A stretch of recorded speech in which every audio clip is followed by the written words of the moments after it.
here from the Western Rebel and crew. How is everyone? I do really hope you are well.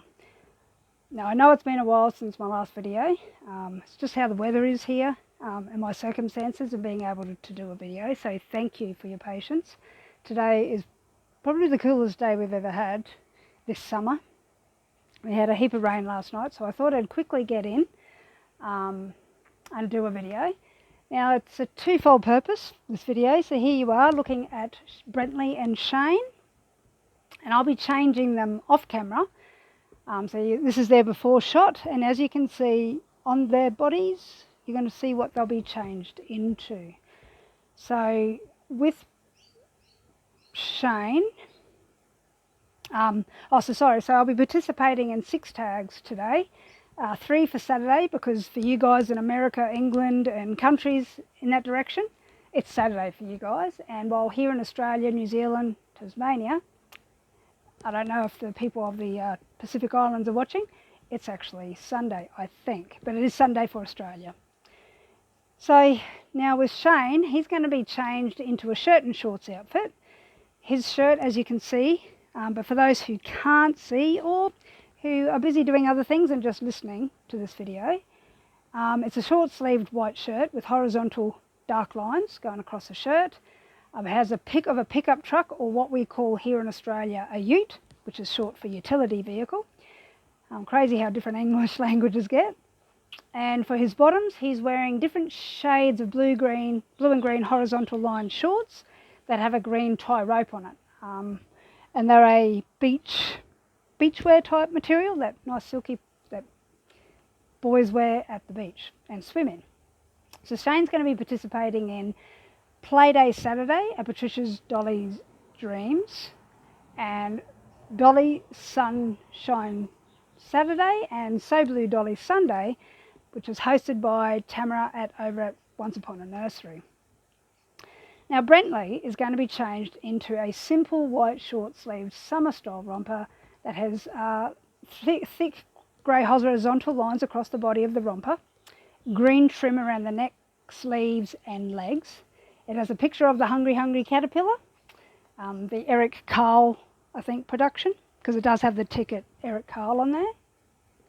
And that little caterpillar is climbing up a full pear, and it says on the pear itself in white writing, "Tiny and very hungry." And Brently's participating also in Playday Saturday. That's hosted by Patricia's Dolly Dreams. Sorry, tongue twister today. And Dolly Sunshine Saturday, that is hosted by Tammera at Once Upon a Nursery. And Brent's also participating in Sleepy Baby Sunday, which is hosted by Mandy's Cuddlebug Nursery. Both the boys will also be participating in Sibling Saturday, that's hosted by Special Angel Art Dolls. And I have to admit, sorry Special Angel Art Dolls, I don't think I have viewed any of your videos, so that you know what I'll be doing after I finish this. So you will see them already changed at the end of the video, but right now you can enjoy looking at their pleasant faces while I myself participate in a tag. Yep, I'm going to be participating in the tag Spotlight Sunday, that's hosted by Playful Reborns. And the spotlight that I'm doing is I'm doing a public apology. So be prepared for a more than 10-minute discussion. Now I'd like to start with an apology to my friends that I have here on YouTube that have subscribed to me, watched me, liked me, however you become my friend. And I apologise because in a comment I recently made on another video, I didn't help the argument for those my friends who have replicas in their collection.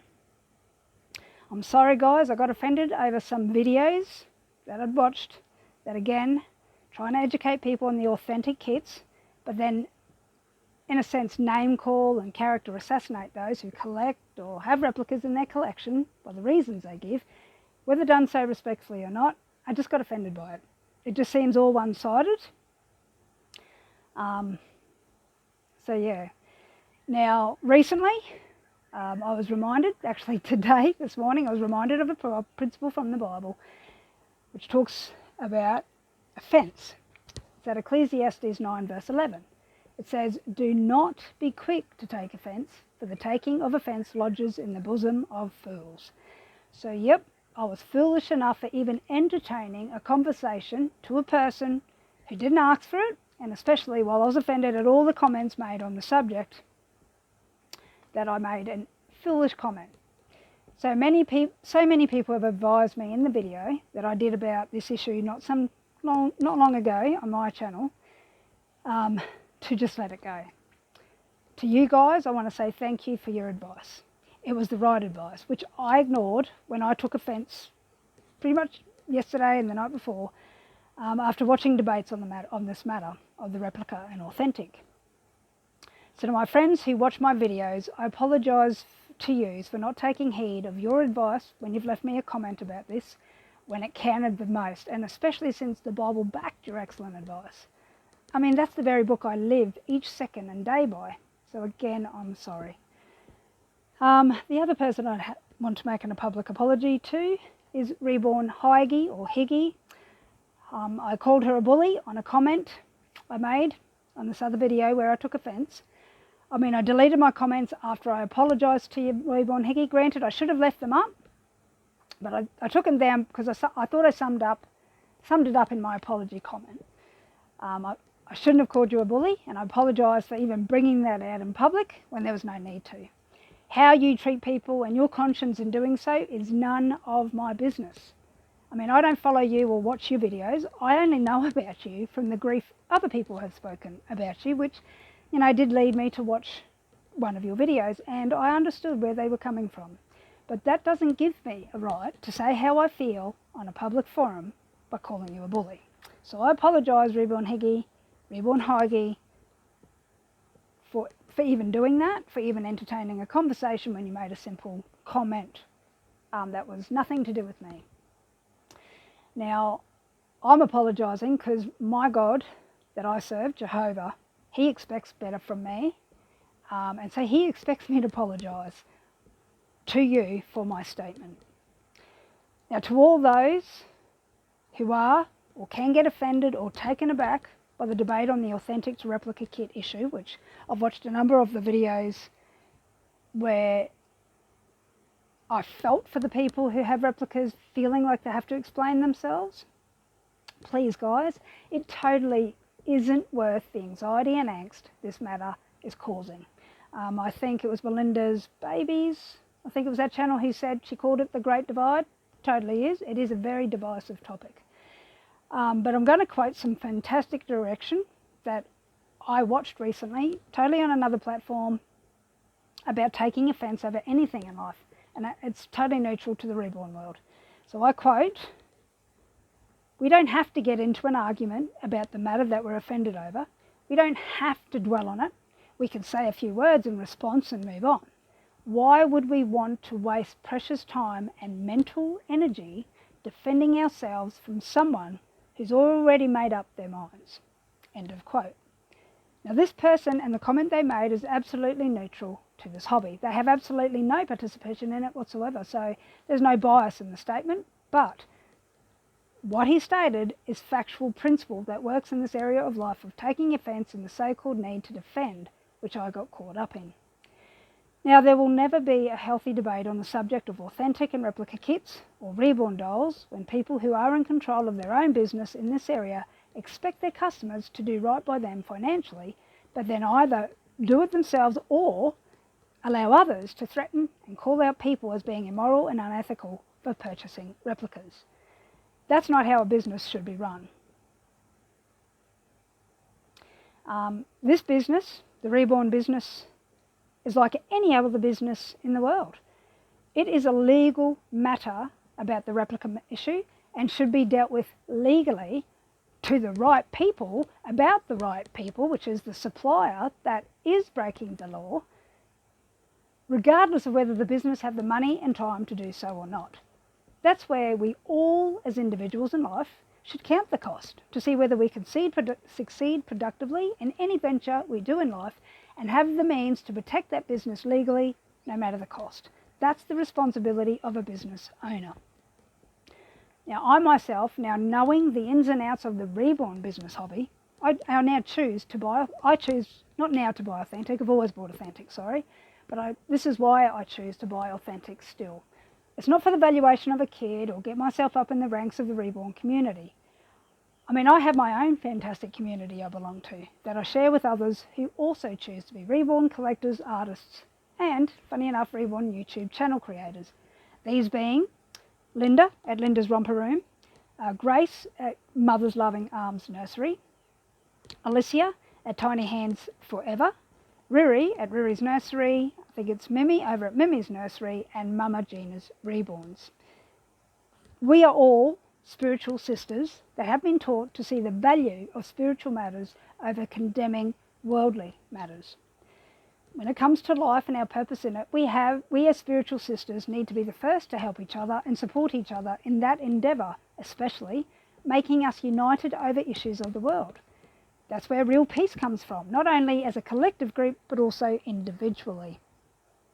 And sadly, I have seen that this reborn community is starting to even separate us by the taking of offences being done quietly.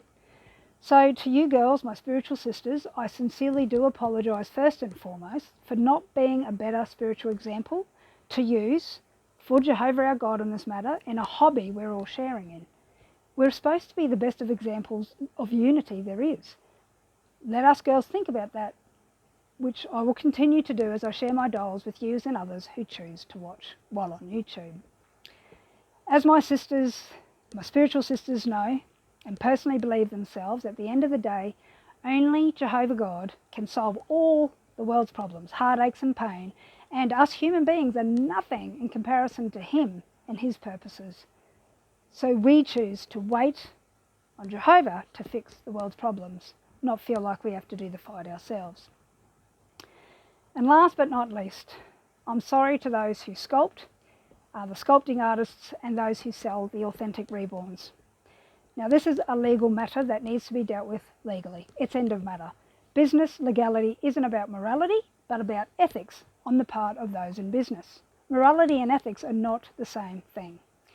Now, yes, it's nice to be financially supported from customers and totally beneficial for you and as well as the customer. We all need an income. I mean, it's the way this world turns. I myself have personally chosen to support authentic because I have the choice to personally decide for myself of what's right and wrong, principally on this subject as to my personal conscience. Everyone's personal conscience will decide differently, not making it wrong morally. The ethics are legal ethics to which this matter needs to be dealt with in this framework and not have it confused with morals. However, it may be best to use, the sculpting artists to use your fantastic passion and absolutely gorgeous talent of sculpting to enhance your life in other areas instead of basing it for financial outcomes. Because if you're unable to defend your legal rights for your sculpts because of not having the finances to do that, it's becoming very unfair for yous. And nothing in this world is fair. And to expect fairness from others in this reborn hobby collection or reborn community to your expectations will just make it even more unfair and put you in a cloud of gloom and depression. I mean, I can speak from experience. You don't want to go down that negative rabbit hole. It totally is life-threatening. And you have more to live for than this issue, I'm sure. We all have wants and desires we want fulfilled. But should that come at a person's cost to their well-being? Only if each of us can just make that choice for the circumstances we are in. We all need to stop having expectations of others where it changes our lifestyle and living. That responsibility is expected only of what we decide for ourselves, not what others decide to do. Now, this whole debacle of legality in this business, reborn business and business generally, has put me off wanting to even learn to sculpt or be in business. Now, if I choose to do so in any endeavour in life, I'm going to do it for my pleasure, not to gain a business income that I need to rely on. And of course, any business venture I get into, I'm going to be researching it legality-wise to the nth degree. Seeing the heartache of the sculptors from the expectations they have that were not met personally or legally has really helped me to think through that choice amongst other issues of this reborn community. Now, I have friends who buy replica, or how others say it, support replicas. I say with finger quotations. I don't base my friendships with them on what they collect, but on the people they are as human beings. And that is what is missing in this whole matter. The word human being, or the words human being. None of us that entertain a part in this argument is considering the human being in each case, whether sculptor, artist, business owner, or collector. That's where moral comes into it. It's a fine line to ethics, yes, but a far cry different when it comes to life.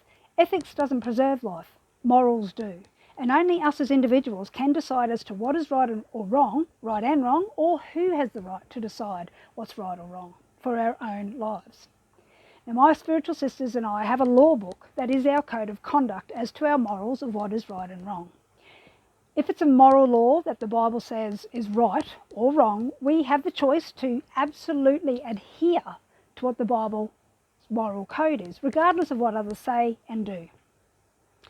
If we don't, yes, there will be consequences, mostly self-inflicted consequences, for not adhering to a Bible moral law. But when it's a Bible principle, we can choose to decide individually, according to our circumstances, what the decision is.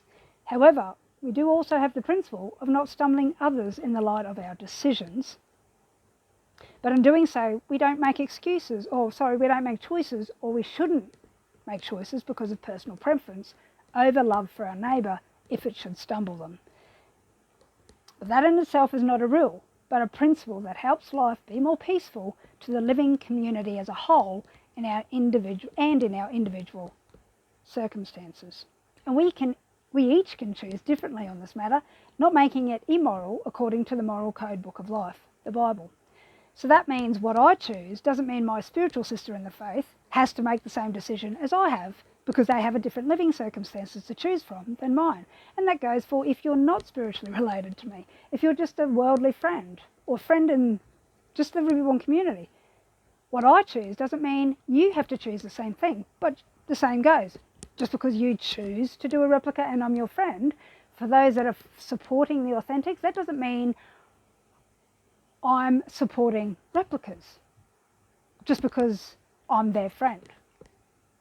That argument's got to stop right there and then. I shouldn't be tarnished by association because what my friend buys. If that really happened, I'd pity anyone buying brand name or non-brand name food.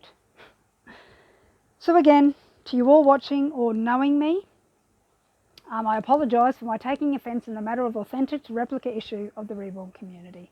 I've had my say as respectfully as I can and what needs to be said from my perspective, not what I want said for my apology to be real. How that comes to each one of you is your responsibility to how you take it. In saying what needed to be said, I tried my best not to offend anyone, so I apologise in advance if you are offended. My apology, however, is, and I will reiterate, for my circumstances and how I felt I have left some people from my actions. I'm not going to argue about the matter of other people's versions of right and wrong. I'm moving on from this issue. I ask my friends to do the same, to ignore the name calling and character assassinations that is being done and still done, regardless of how respectful it is supposedly coming across. And you know what, when they are name calling and bullying and character assassinating, it really just shows the type of people they are.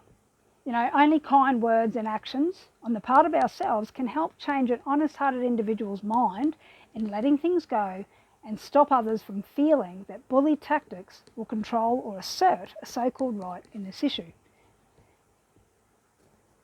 And like that wise person said recently, we don't want to waste precious time that we're not guaranteed and mental energy defending ourselves, and I will add others, defending others from someone who's already made up their minds. My sincerest apologies to all concerned. Thank you, guys.